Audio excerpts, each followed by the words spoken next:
The 4 phases of learning. This is something that all humans go through, these phases, every time they learn something. So to talk about it today, we're going to talk about an experience that we all have in common called learning to walk. So when you learned to walk, you went through phase 1 of the 4 phases of learning, which is you don't know what you don't know. So as a baby, as you lied down and you goo-gooed and gagaed, people would, oh, look how cute you are, and you were unaware that there was anything special going on. That special thing, again, being walking. But you as a baby just were barely aware that there was anything. So then, one day you got a little smarter. You'd seen this happen often enough, and you learned to actually track and watch people walk away. You became aware of what you didn't know. This is called you now know what you don't know. So at first we were clueless. This is the clueless stage. You don't know what you don't know. Then you get a little bit of an idea something's going on out there. You now know what you don't know. And again, the thing that you don't know about is walking. And so as a baby, you become very desirous to learn to do this magical thing that gets people around much quicker than you can. And so you start to practice. You start to get up on coffee tables and wobble around and take a step and fall and do whatever it took for you to learn. You were highly motivated because everybody else could do it. And eventually you got to the point that you could walk. And so you got to stage 3 when you were, I would say, more like a toddler, like let's say 2 years old. We're not talking baby anymore. We've been walking for a while. You now know what you know. We went from clueless, didn't know a thing, to knowing there was something out there we wanted to know about, but we knew we didn't know about it, to now, you now know what you know. This is the stage where 2 and 3-year-olds walk up to you and run up to you at weddings or wherever it is you got little nephews or cousins or whatever you have that are young, and they go, "What's this?" Walking sideways. Wait, it gets better. Walking backwards. And they're actually impressed they can do these things.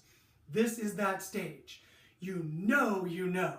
This is the stage of extraordinary, I wouldn't say fake cockiness, but undeserved cockiness. So, you know what you know. You think you've arrived. This is a dangerous stage. Then, there's the final stage. You don't know what you know. Now, this doesn't make much sense. It doesn't seem to follow in the path of all the rest. But if you think about it, if somebody pushed me, I wouldn't think about regaining my balance by putting my right foot and then my left foot down. I wouldn't think about these things. They would happen automatically, naturally, instinctively. That's stage 4. You don't even know what you know. You're so darn good at it. Clueless, have a clue but don't know anything about it. Cocky, mastery. Let me write that down for you. So this completes our list. This completes what it is we go through whenever we learn anything. Now, for those of you that are just trying to get through these videos and you're doing it because somebody else wants you to, or you have no desire to really be that good, I want you to stop right here. You're done. For those of you out there that want to be extraordinary, want to get scholarships, want to win championships, in the second part of this video, we're going to go over all this stuff. I want you to stick around. People that don't want to do those things, again, you're done, you're good, don't worry about this, this is way too hard. People that want to be good, kind of the essence of being good is doing hard things. So, we'll see you in part 2.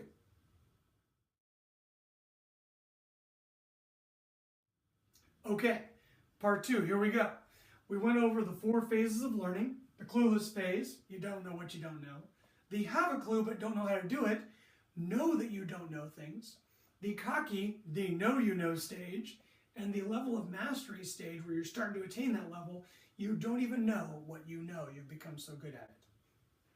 Here's the deal. In your sport of volleyball, when things no one else is good at are at stage 4 for you, then maybe we can think about being good. Now this is some tough love and harsh reality, but I'm trying to prepare you to win those championships or be in competition for those scholarships if you're not instantly the tallest, highest jumping, fastest moving, strongest hitting, whatever around. Most of us don't get that gift. Most of us have to work very hard for the things that we want. you folks out there, be prepared. If you want to be good at something, good. Not good compared to your teammates, not good compared to your league. Nobody cares. To win championships, you have to be good compared to many leagues.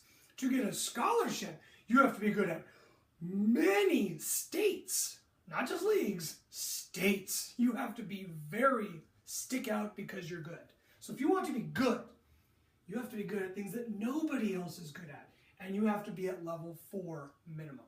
So you have to not just have arrived there, but kind of live there. You want some examples? Try these on for size. Get to level 4, don't even know what you know, at passing. And specifically, dropping your shoulder. Now, one of the promises I make to your coaches when I do these videos is that I'm not going to coach you on how to play volleyball. However, most people tend to pass balls like this all the time. When the ball gets over here, they go, huh, and then the ball hits their arms and keeps going. Only the good passers drop their shoulder instead of keeping it elevated. I would do the same thing over here. Most people don't do that. And the people that do have to do it so intentionally it messes with their passing enough that they give up on it and just deal with mediocrity. If you want to be an extraordinary passer, you must learn to drop your shoulder so well that you don't even think about it when you do it. When the ball's here, automatically it happens. If you're already doing that, check with your coach and make sure you're right about that opinion, but congratulations if you are. Next up, things that nobody else is good at. If you become good at, you can be good. If you're a setter, seeing the block. So when setters set, most of the time they're facing their own court, and that's what the block sees, the back of their head. What you're supposed to do as a setter is see the ball coming in, see your hitters, and also have peripheral view of the blockers over here. So most of the job of a setter, of an extraordinary setter, and these are really extraordinary. Again, these aren't normal good people. These are good. These are people that will get scholarship offers from more than one school. As the ball's coming in, they see the block, because if the block doesn't jump, they set their one, they get a kill, we're done. If the block does jump or hesitate, they set an antenna, and that blocker is now late, because almost everybody runs not a super high offense or a faster offense, so the middle has trouble getting side to side. Now again, your coach may have different opinions on exactly how to run the middle, exactly how to do X, Y, or Z, but really good setters all do this. They can all see the block. There are not many of them. If you're one of them, you will get interest where other people won't. How about this skill? How about serving? Your whole life, you've looked over at your coach to see what area your coach is calling out to serve. Well, really good people might still be required to do that. A lot of coaches like to have control over that serving, but they're looking for weakness first. So they look across, they might look over their coach, go 5, okay, area 5. And within area 5, they're looking for, that kid's weak on this side and strong on this side. So I'm going to serve them over here. They may not miss, but the chances of getting a mediocre as opposed to a good pass are better for me. Or area 1. Area 1, great. Oh, that's the kid that hates short serves. I'll serve area 1, but I'll serve it so they have to take a couple steps forward. And again, they may not get aced, but they get a less good pass, which increases my chance of my team winning. People get so good at looking for weakness instead of just going area 5, okay, whack, and hitting area 5. And again, most people can look and actually see area 5 and hit it, are very good in your opinion. They are not good in college. They are not good on championship teams. These are people that look at an area and go, oh, they want that kid, and that kid's weakness is this. I'll do that. Not just a big old area. What that kid over there doesn't want to do, I'll make them do it. Some people get so good at this, their coaches just say, go do it. Go do your thing. And they don't even call areas for that kid. If you have a kid like that on your team, there's a decent chance that's why the coach doesn't give them a call. They just go, have at it. Maybe it's because they're so darn good if you just leave them alone. Other kids are so bad at areas the coach has given up. So not necessarily, if a kid isn't getting calls on your team, are they necessarily awesome. Okay, next skill. Blocking. Front, penetrate, and reach.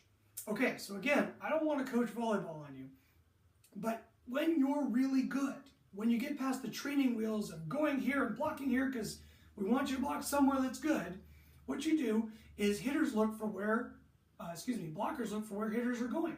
So if a hitter's going over here, the blocker fronts them. the blocker goes and stands in front of where that hitter is hitting, in general. Then the blocker will penetrate. And if your coach isn't talking to you about penetrating, all that means is that you're not that tall or your team's not that good.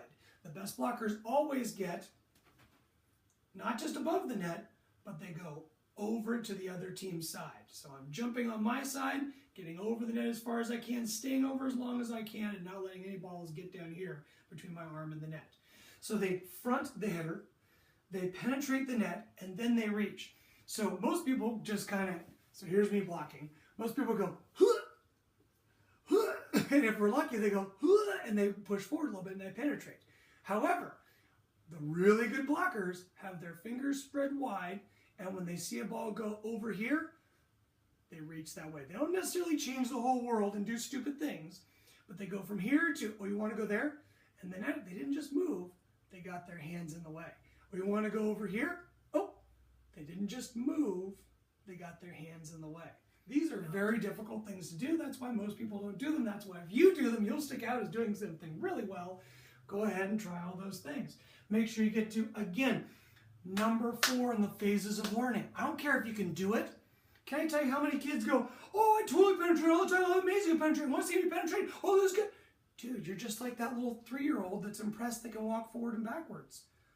When it's not a big deal. Then, maybe, if you're actually doing it, then you might be good and recruitable in that one skill. I want you to get there. I just want you to know the reality that it's hard. You have to become very good at things. You have to take practice very seriously. So our last skill, digging, daylight and read. Again, your coach has a certain plan on defense, so I'm not telling you how to play defense.